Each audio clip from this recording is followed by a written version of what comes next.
Quels sont les 8 aliments qu'il faut absolument éviter pour augmenter l'inflammation? Donc l'inflammation, c'est mauvais pour votre santé, c'est ça qui est à l'origine de beaucoup de maladies chroniques. Donc pour éviter l'inflammation, surtout cette inflammation lente, bas grade, là, que on a du mal à détecter, mais qui crée d'années et d'années d'avoir cette inflammation, on tombe malade, on a des maladies liées à cette inflammation lente. Et là, je vous donne aujourd'hui les 8 aliments qu'il faut absolument éviter si vous voulez ne pas tomber malade et rester en bonne santé jusqu'à un âge très avancé.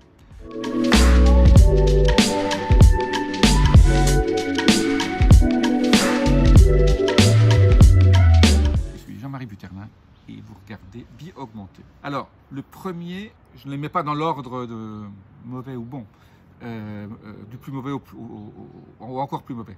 Je vous le mets dans l'ordre. La première chose qu'il faut absolument éviter, c'est le gluten. Alors, beaucoup de gens sont allergiques au gluten sans le savoir et ça peut créer une inflammation. Vous vous sentez mal, vous êtes un peu ballonné, c'est signe d'une inflammation. C'est lié aussi à l'intérieur de vos intestins. Il y a ce qu'on appelle la muqueuse intestinale avec votre microbiote qui digère les intestins. Et souvent, le gluten peut traverser votre paroi intestinale et être pris par le système lymphatique à l'intérieur et alors à amener votre système immunitaire à combattre ça de façon permanente. Alors le système immunitaire devient fatigué et vous avez donc ces phénomènes inflammatoires. Alors l'inflammation, c'est très très bon quand vous avez une attaque via des bactéries ou des virus. Voilà. Quand vous avez une blessure, voilà, vous avez une inflammation qui crée une réaction rapide pour vous sauver, pour sauver votre vie si c'est le cas d'une infection ou pour guérir une plaie. Mais l'inflammation continue à des aliments, ça c'est extrêmement mauvais. Et donc, le premier, donc le gluten, alors tout ce qui est donc blé, même les épeautres et tout ça, a du gluten, donc il vaut mieux pas manger de pain ou de pizza ou ce genre de choses, ou alors très très peu. Sachez que chaque fois que vous en mangez, vous activez ce phénomène inflammatoire. Le deuxième, c'est tout ce qui est lié au soja. Certaines personnes sont allergiques au soja parce que bon, il y a beaucoup de soja OGM. Alors je ferai une exception, c'est tout ce qui est edamame ou soja fermenté comme le tempeh. Je ne suis pas un fanat du tofu parce qu'il y a des produits chimiques qui ont été utilisés et qui restent dedans dans le tofu. Donc voilà, excepté pour le soja fermenté, évitez le soja. Alors les germes de soja, voilà, moi j'en mange de temps en temps. Je n'ai pas un avis tranché sur les germes de soja. Si ça vient de graines non OGM, pourquoi pas. Mais si vous voulez manger des graines germées, prenez plutôt du brocoli, de l'alfalfa ou du fenugrec. Ça c'est la petite parenthèse sur les graines germées. La troisième chose que les gens ne connaissent pas très bien, c'est tout ce qui est maïs. Maïs, c'est pas bon. Il y a beaucoup de maïs OGM maintenant, et on ne sait plus si c'est OGM ou pas. Donc, même quand vous achetez du bio, c'est pas toujours très sûr. Le maïs n'est pas bon pour la santé. Beaucoup de gens sont allergiques sans le savoir, et ça crée cette inflammation. Donc, dans le doute, je dirais éviter le maïs, parce qu'on peut vivre sans maïs. Voilà. Donc, évitez aussi le poulet, les poulets jaunes qui ont été élevés au maïs.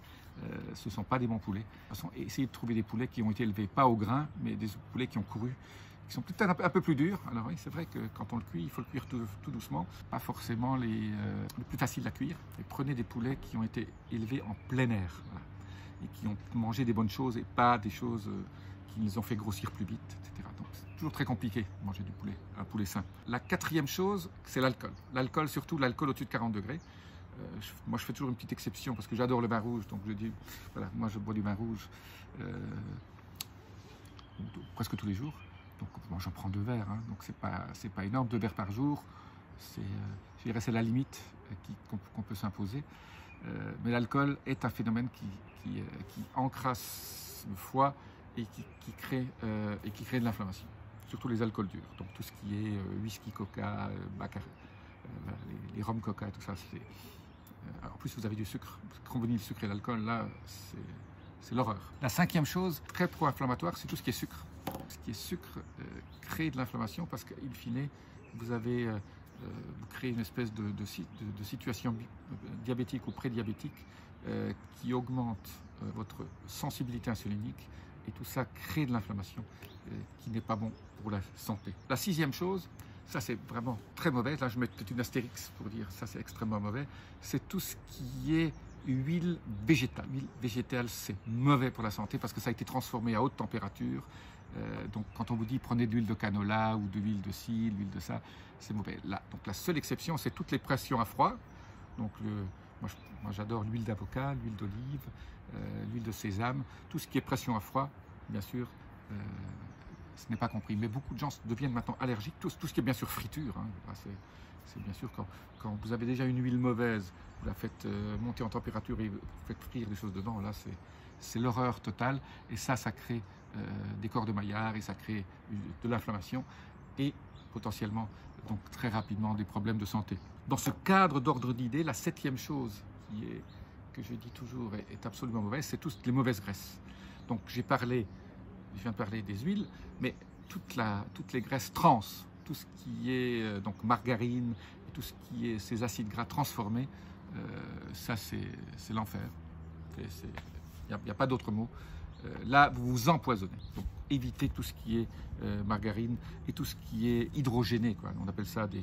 Alors, ça arrive. Hein. C'est pour ça que quand vous achetez des trucs tout faits, vous voyez acide gras hydrogéné, c'est une façon de dire trans. Et donc, n'achetez pas ça. Faites vos dips vous-même. Si vous achetez vos cream cheese, tous ces trucs qui ont des mauvaises graisses dedans. Avant, il y avait l'huile de palme. Maintenant, l'huile de palme, plus personne n'utilise pour vendre ces produits parce que tout le monde sait que c'est mauvais. Mais en fait, c'est pas si mauvais que ça. Il y a eu une hystérie totale là-dessus. Mais ce qui est mauvais, ce sont les graisses trans.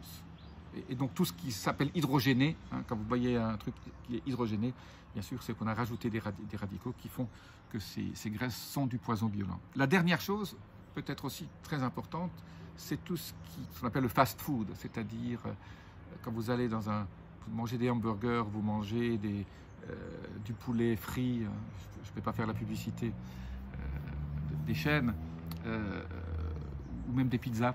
Souvent, ils contiennent des exhausteurs de goût, donc non du MSG, qui fait en sorte que vous avez envie d'en manger très rapidement et donc vous n'arrivez pas à satiété et que ça contient des mauvaises graisses. Ça contient en fait tout ce qui est mauvais. Ça contient du gluten. Ça contient en fait une liste de tout ce que je viens de vous faire, sauf l'alcool, mais il y a du sucre dedans généralement, il y a le ketchup, il y a la friture à haute température ou les hamburgers qui contient des corps de Maillard, hein, qui est un peu brûlé. Donc ça contient en fait tout ce que je viens de vous dire et donc ça c'est le pire. Si vous mangez des hamburgers, vous pouvez aller dans les fast-foods, manger des salades. Si vous mangez que de l'huile, vous mettez que de l'huile d'olive dedans, ça va. Mais après, prenez pas tous les mélanges. Là aussi, il y a des édulcorants dedans qui vont faire en sorte que vos papilles gustatives sont excitées. Et donc, vous allez en manger plus. Et plus vous mangez rapidement aussi, moins vite la satiété va arriver et plus vous allez grossir. Et donc, tout ce que je viens de vous dire, ça va vous faire perdre du poids. Donc, si vous évitez ces choses, vous allez aussi perdre du poids. Donc, indirectement, le corollaire, c'est 1, vous perdez du poids et 2, vous avez plus d'énergie. Évitez ça, c'est 8 choses et vous allez vous porter bien. Alors, pour ceux qui sont restés jusqu'à maintenant, je vous donne un bonus, mes 4 fruits qui vont vous aider à avoir de l'énergie. Donc, si par hasard, vous n'avez pas l'occasion, ou vous ne pouvez pas cuire, ou vous êtes à un endroit où vous ne pouvez pas avoir un repas, mais au lieu de d'acheter un hamburger, prenez avec vous ce que j'appelle les 4 fruits miracles. Donc, il y a d'abord le trio, ça je considère que c'est un fruit, que j'appelle mon trio infernal positif, qui est la myrtille, la mûre et la framboise. Donc, prenez ça avec vous, hein. Et grignotez ça, si vous voulez grignoter. 2, le kiwi vert, pas le kiwi jaune, parce que le kiwi jaune est trop sucré. Il est un peu sucré, même le kiwi vert, mais son sucre est faible par rapport à tous les éléments nutritifs qu'il a et qui sont absolument géniaux.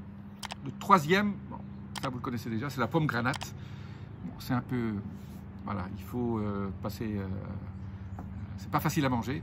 Donc, égrenez-les peut-être avant de partir, mettez les œufs dans un petit paquet, et comme ça, vous mangez cette pomme granate, qui a aussi un peu de sucre, mais qui a tellement de bienfaits que je lui pardonne d'avoir du sucre. Vous savez que je suis très anti-sucre. Le 4e, c'est le pamplemousse rose. Pamplemousse rose, ça a des vertus énormes.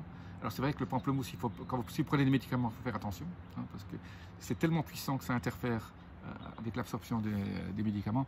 Mais pourquoi le pamplemousse rose? Parce qu'il est agréable et qu'il ne contient pas trop de sucre, hein. C'est pas très sucré. mais le pamplemousse rose aussi, même s'il n'est pas bio, bon, les pesticides ont du mal à traverser toute cette peau qui est généralement assez épaisse, et donc pas la peine de le prendre bio, puisque ça n'affecte pas trop l'intérieur. Vaut mieux le prendre bio si vous pouvez. Le bonus, c'est 4 fruits, et n'essayez pas de... Voilà, alors qu'il y a la banane, peut-être si vous trouvez des bananes bio, ça peut être sympa, mais bon, voilà, restez sur ces 4 fruits, groupe de fruits, et vous en porterez très bien. Et en plus, si vous les mangez doucement, vous allez avoir une satiété, et vous n'allez pas avoir de problème de pic insulinique ou d'hypoglycémie, parce qu'il y a un peu de sucre, donc ça va vous faire garder l'énergie si vous n'arrivez pas à manger autrement. Donc c'est ce qu'on appelle ça les snacks positifs. Pour ceux qui sont restés jusqu'à maintenant, voilà, vous avez ce petit conseil, je vous conseille dessus. Voilà. Je vous dis à très bientôt. Vous avez regardé Vie Augmentée. Namasté.